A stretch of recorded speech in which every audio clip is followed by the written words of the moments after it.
She entered her mansion quietly, expecting nothing more than silence. But before she could set her keys down, a soft murmur drifted from the kitchen. Gentle, rhythmic, almost prayer-like. Curious, she stepped closer, heels silent on the polished floor. As she reached the doorway, her entire world seemed to freeze. There, kneeling on the wooden floor, was her black janitor. And beside him, on cushions, sat her two little daughters, hands clasped, eyes closed, listening to him with complete trust. What exactly was he teaching them, and why did it feel so profound? Watch until the end. Wait a second. Let us know where you're watching from in the comments, and make sure to subscribe for more powerful and inspiring stories just like this one. She was used to control over her company, her investments, her time, and even her staff. As one of the most successful self-made millionaires in the city, she built her empire from discipline and ruthless focus. But in building her empire, she had quietly traded something: presence. Her daughters were loved, pampered, and protected. Yet they often grew up in the hands of nannies, tutors, and caretakers. She gave them the best toys, the best clothes, the best schools, but rarely her time.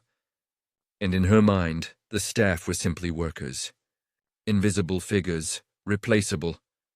Background. Among them was the janitor, a quiet man who worked evenings, sweeping halls, cleaning rooms, organizing the chaos her children left behind. She barely remembered hiring him. She had never once stopped to wonder about his story, his thoughts, his heart. But that evening, as she approached the kitchen, she was about to see something that would shatter every assumption she held. She paused at the threshold, the scene unfolding before her like a painting. Sunlight streamed through the tall windows, casting a soft golden glow. Her daughters sat on kneeling pads, back straight, hands folded neatly. Across from them, still wearing his blue uniform and rubber cleaning gloves, the janitor sat the same way, calm, centered, entirely focused. He wasn't cleaning.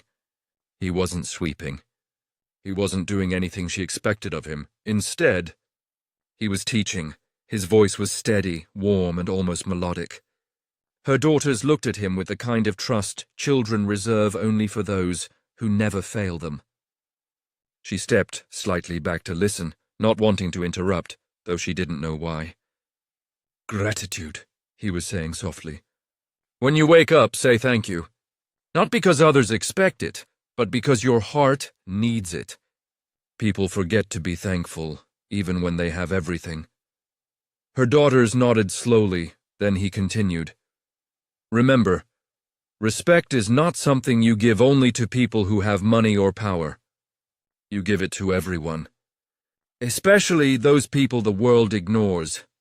The world may judge by clothes, color, or wallet. But you must judge by kindness." The millionaire felt something tighten in her throat. He wasn't lecturing them.